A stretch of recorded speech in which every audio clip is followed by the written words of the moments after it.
अभी आपकी इस डिबेट में एक महापाप किया गया है। गांधी जी को विदेशी एजेंट घोषित कर दिया गया है। देश की जनता को गुमराह नहीं कर सकते हैं। मैंने आपका नाम भी नहीं लिया। नेहरू को लेकर के कहा था कि आखिर क्या कारण था, कौन किसके साथ अलायंस है। अब वो बोल ले। मैंने तो इनका नाम भी नहीं लिया। चोर की दाढ़ी में मैं ये बोल भी नहीं सकता कि क्या आरएसएस ने आजादी की लड़ाई में कभी भी हिस्सा लिया? कभी भी? क्या हेडगेवार को छोड़कर आरएसएस का कोई भी प्रमुख कभी जेल गया?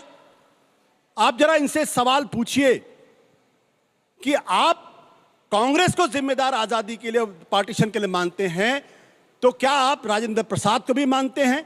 क्या आप महात्मा गांधी को भी मानते हैं? क्या आप सरदार पटेल को भी मानते हैं? क्योंकि ये सब लोग कांग्रेस। क्विट इंडिया मूवमेंट का विरोध तो बाबा साहब अंबेडकर ने भी किया था। 1939 में हिंदुओं को ब्रिटिश आर्मी में भर्ती होने के लिए डॉक्टर अंबेडकर ने भी किया था। गांधी के तुष्टीकरण की निंदा डॉक्टर अंबेडकर ने भी किया था। आप सोच लीजिएगा, आप राष्ट्रपिता महात्मा गांधी के खिलाफ बोल रहे हैं, फिर वो उसको पकड़ेंगे तो मत बोलिएगा। ये तो महात्मा गांधी को एजेंट बना चुके हैं। पिक्चर चालू करो बे। अगर विभाजन विभीषिका दिवस यानी आम भाषा में जनता के लिए बताएं तो बंटवारे का जो दर्द है इस देश का, उसके लिए एक दिन अलग से रखा गया है कि बच्चे समझे, तो उसमें क्या गलत है। लेकिन बीजेपी कांग्रेस पार्टी को सीधा इसके लिए जिम्मेदार ठहरा रही है। अभी आपकी इस डिबेट में एक महापाप किया गया है। गांधी जी को विदेशी एजेंट घोषित कर दिया गया है। किसी ने नहीं कहा है, गलत बात मत बोलिए। आपको बीच में नहीं बोला। गलत बीच बात में मत नहीं बोले। मैंने आपका नाम भी नहीं लिया। सकते हैं, देश की जनता को गुमराह नहीं कर सकते हैं। मैंने आपका नाम भी नहीं लिया। नेहरू को लेकर के कहा था कि आखिर क्या कारण था, कौन किसके साथ अलायंस है। अब वो बोल ले। मैंने तो इनका नाम भी नहीं लिया। चोर की दाढ़ी में मैं ये बोल भी नहीं सकता। अभी क्या बोला? किसके इशारे पे? कौन थे जिन्होंने जवाहरलाल नेहरू को अपना उत्तराधिकारी घोषित किया? तो उनका नाम था महात्मा गांधी। किन्होंने जवाहरलाल नेहरू का नाम आगे बढ़ाया था? महात्मा गांधी। और कह रहे हैं कि किसके इशारे पे उनको गद्दी दी गई प्रधानमंत्री। तो आप वाकई में महात्मा गांधी को ही दरअसल आप दोषी ठहरा रहे हो और इतने कंफ्यूज्ड हैं कि वो कांग्रेस अलग थी और ये कांग्रेस अलग है। तो उस कांग्रेस को आप आजादी की लड़ाई के लिए, पार्टीशन के लिए जिम्मेदार भी ठहराते हैं और उसको एक बेहतर कांग्रेस भी मानते हैं। मतलब इतना कंफ्यूजन कहां से आता भाई, मैं तो समझ नहीं पाता। महत्वपूर्ण सवाल क्या है? महत्वपूर्ण सवाल यह है कि क्या आरएसएस ने आजादी की लड़ाई में कभी भी हिस्सा लिया? कभी भी? क्या हेडगेवार को छोड़कर आरएसएस का कोई भी प्रमुख कभी जेल गया? क्या आरएसएस का एक भी स्वयंसेवक कभी फांसी के फंदे पर लटका जैसे भगत सिंह लटके? क्या चंद्रशेखर आजाद की तरीके से शहादत दी? एक भी जेल नहीं गया हेडगेवार साहब को छोड़ के। और ये बात करते हैं। उसके बाद जब देश के अंदर दंगे हो रहे थे तो महात्मा गांधी को यह बताया गया कि दरअसल इसमें आरएसएस के कुछ लोगों का हाथ है। ये इतिहास के तथ्य हैं। महात्मा गांधी जी ने बुलाया गोलवलकर को, उनसे बातचीत हुई और कहा कि आप बाहर निकल के इसका खबर को लेके आप कहिए कि ये कंडेमेबल है, इस तरीके से नहीं होना चाहिए। गोलवलकर ने कभी निंदा नहीं की, कभी कंडेम नहीं किया, कभी माफी नहीं मांगी। गांधी जी के ये शब्द थे। महत्वपूर्ण सवाल क्या है कि जिन लोगों ने पाकिस्तान प्रस्ताव, जब 1940 में बना पाकिस्तान का प्रस्ताव, जिसने वो प्रस्ताव पारित किया, उसके साथ मिलकर सरकार बनाई इन लोगों ने, तब ये तो बड़े पाक साफ हैं। इनके श्यामा प्रसाद मुखर्जी अंग्रेज गवर्नर को चिट्ठी लिखकर कहते हैं कि क्विट इंडिया मूवमेंट को हर हालत में क्रश करना चाहिए। ये लड़ाई की बात करते हैं। और सबसे बड़ी बात, आखिरी बात, खुद बाबा साहब अंबेडकर ने, बाबा साहब अंबेडकर ने बाकायदा कोट है कि क्या कारण है कि जिन्ना और सावरकर की जुबान एक है टू नेशन थियरी पे। ठीक है, जल्दी से जवाब दीजिए। ठीक है, पूरा कर ले, पूरा करिए। क्या कारण है? वो कहते हैं मैं बड़ा हैरान हूं इस बात को लेके कि टू नेशन थियरी पे मोहम्मद अली जिन्ना और सावरकर की जुबान एक है। मैं हैरान हूं इस बात को लेके। ठीक है। और इसके साथ साथ एक 10 सेकंड और मुझे दे दीजिए।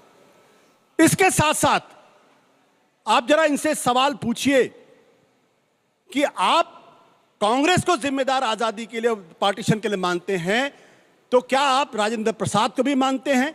क्या महात्मा गांधी को भी मानते हैं? क्या आप सरदार पटेल को भी मानते हैं? क्योंकि ये सब लोग कांग्रेस। डायरेक्ट सवाल था उनका, डायरेक्ट सवाल है, उसके बाद से मैं आ रही हूँ। देखिए, आप लोग हाथ उठाइएगा जिसको सवाल देखिए, पूछना है। क्विट इंडिया मूवमेंट का विरोध तो बाबा साहब अंबेडकर ने भी किया था।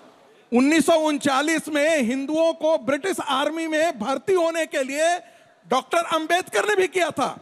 गांधी के तुष्टीकरण की निंदा डॉक्टर अंबेडकर ने भी किया था। आप सोच किसी लीजिएगा, माई की आप लाल की- राष्ट्रपिता महात्मा गांधी के खिलाफ सुन बोल रहे हैं, फिर वो उसको मैं बोल पकड़ेंगे तो रहा मत हूं, बोलिएगा। मैं खुलेआम ये बोल तो रहा हूं। महात्मा गांधी को मैं एजेंट बोल बना रहा चुके हैं। हूं। महात्मा मैं गांधी को कोट एजेंट कर रहा बनाने हूं, का काम अंबेडकर संगीत को रागी ने कोट किया कर है। रहा हूं। माफी उन्होंने मांगनी कहा चाहिए। कि- उन्होंने कहा कि गांधी जो है वो देश के साथ गलत कर रहे हैं।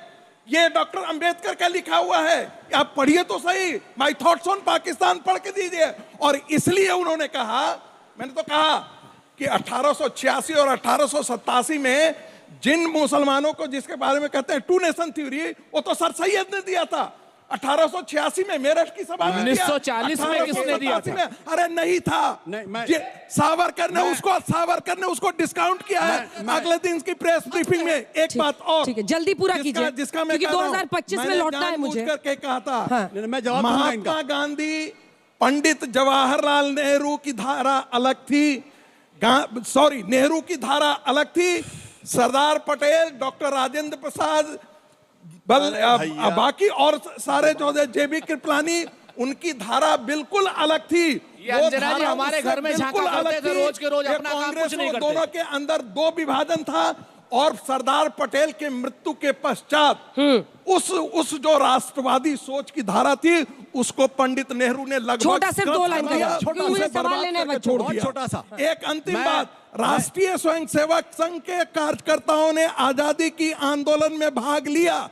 राष्ट्रीय स्वयंसेवक संघ एज ए संगठन भाग नहीं लिया। ये अतथ्यात्मक की गलती चलिए, आप अच्छा हटा मान ले। लिया इन्होंने। आज भी राष्ट्रीय स्वयंसेवक संघ बहुत सत्ता अच्छा में किया, बहुत जल्दी सत्ता बोलिए, की आशुतोष राजनीति जी नहीं बोलिए आप। करता है। प्लीज, लेकिन प्लीज स्वयंसेवक मिस्टर जरूर रागी, करता है। मिस्टर रागी, मैं जल्दी।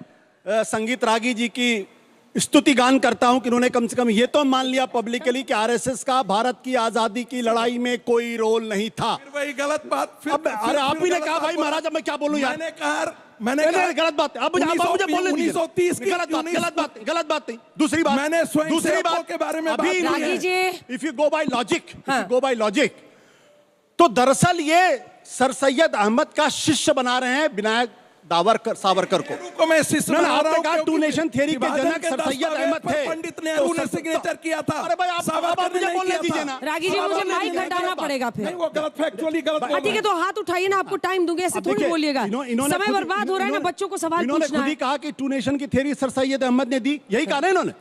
सर और बाबा साहब अम्बेडकर कहते हैं टू नेशन वो थियरी। माना किसने? अरे कांग्रेस भाई यार, पार्टी ने माना। अरे गलत बात। रागी जी, हिंदू महासभा ने माना। गलत बोलिए। हिंदू महासभा ने माना। रागी जी, फिर प्रोफेसर आदमी, आप ऐसे सुनिए रागी जी, फिर ऐसे सब चिल्लाने लगे, सोचिए क्या तो होगा। जब टू नेशन थियरी के जनक सर सैयद अहमद थे और उसको पालन करने वाले, उसका समर्थन करने वाले अगर विनायक सावरकर थे, तो आप तय कर लीजिए कि आप सर सैयद अहमद की बात सुन रहे थे या ठीक है। महात्मा गांधी की बात सुन रहे थे।